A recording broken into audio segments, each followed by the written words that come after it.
Good afternoon, everyone. This is Tony from her Homestead Skills. I'm back.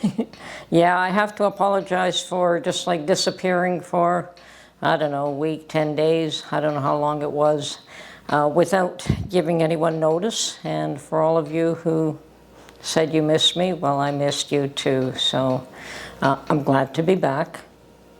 And I guess the only explanation I'm going to provide right now is that I had hubby has a project that he's been working on probably for many years.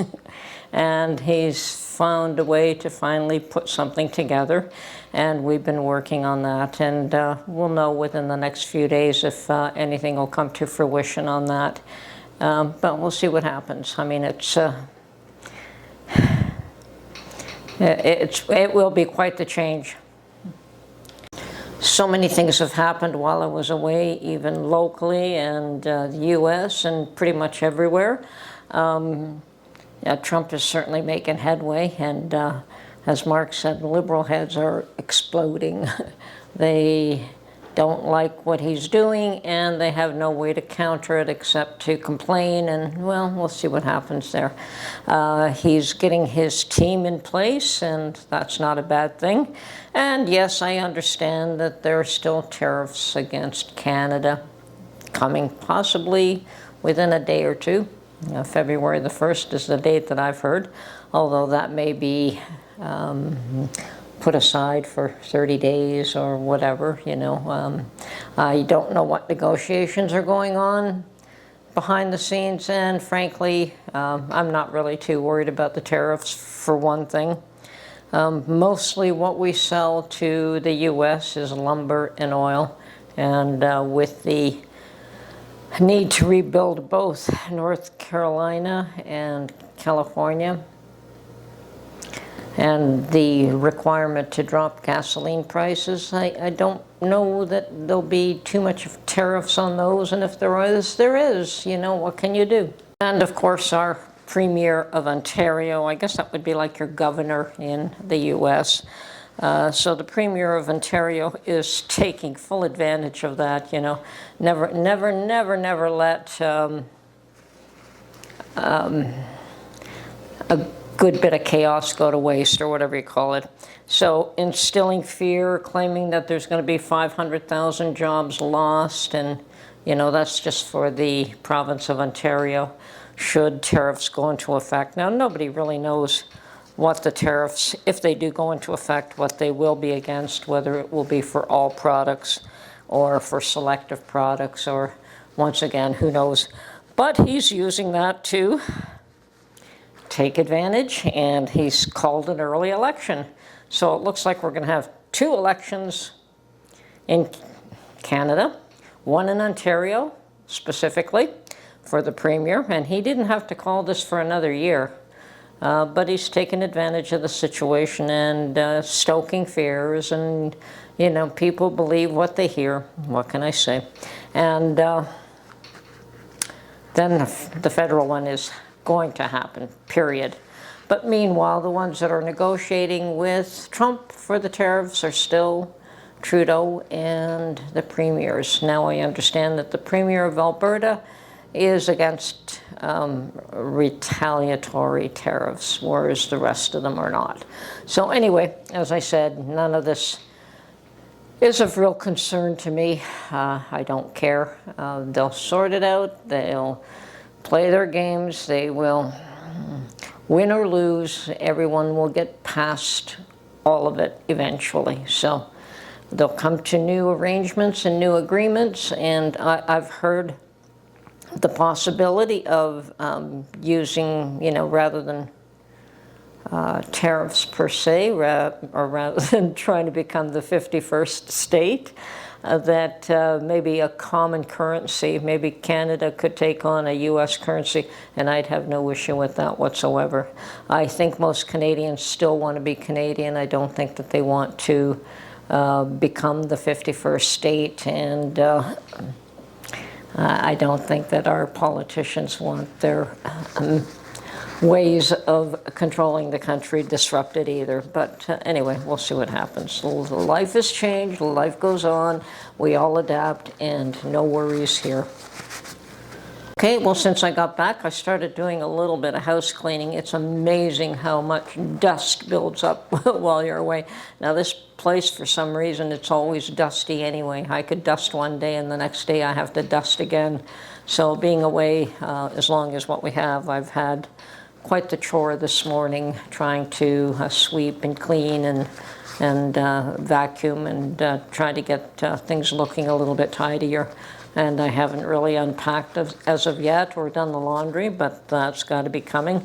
And yeah, lots of catch up. And Mark is out and about doing his thing. And let me tell you, I adore my husband, and I know he adores me, but spending 24/7 with somebody can be a bit challenging at times. And he even said when we got home that yes, I could use a break from him. And that's fine. He went out and met with his buddies for an hour or two, and that's always good for me. It gives me the peace and quiet to make a video. Now, it's not that I didn't want to make videos while we were away. It's just very difficult. We're on Mark's schedule, not mine. He's doing all the travel arrangements and where we're going and what we're doing, and basically, in order for me to make a video, I have to be able to sit down, I have to be able to decide what I'm going to talk about and discuss, or a project that I'm going to do in the kitchen. And then, of course, I don't know if you are aware, but yeah, we have to edit it. None of our videos are perfect. We have to take out some of the errors that we catch along the way. We don't always catch all of them, but we try to. And then to download it, and then to post. All of that takes time. And whether or not people understand it is basically a full-time job. So I know that some people can just ad-lib and just say whatever they want to say and post it immediately, but I'm not that gifted. So for me, it is a little bit more of a challenge to get a video out every day. I wish I could. I think that would make a big difference for me, for one thing. But we'll see what we can do in the near future. Now, as I said, I don't really have too much to add today. We just got back, and I've just been tidying up and cleaning up, but I wanted to make sure that everyone was aware that we're okay. There's nothing wrong. I know some of you have been concerned about the fact that you haven't seen me, and I do apologize for that, but as I said, it's not easy making a video while I'm traveling with Mark. So we'll try in the future to at least make some sort of an appearance and not have people concerned. Oh, and I understand that Trump has gone to visit both California and North Carolina. Good on him. And we have to say prayers for all those people and for the people affected from that plane and helicopter crash in midair. That was horrible. That was horrible. Totally unnecessary, I guess, but these things happen, and hopefully in the future they will ensure that whatever caused that situation to happen will not happen again. Unfortunately, there are people who succumbed based on somebody's faulty understanding of what they should have done or what they should be doing. So hopefully that won't happen again. But that's all you can do, is continue to learn from your mistakes. I mean, we all do. Every time I make something, I learn from my mistakes as I'm going along as well. So it's par for the course. But it's a sad situation. It's very sad that most of these were young people that had their whole lives ahead of him. It's a real shame.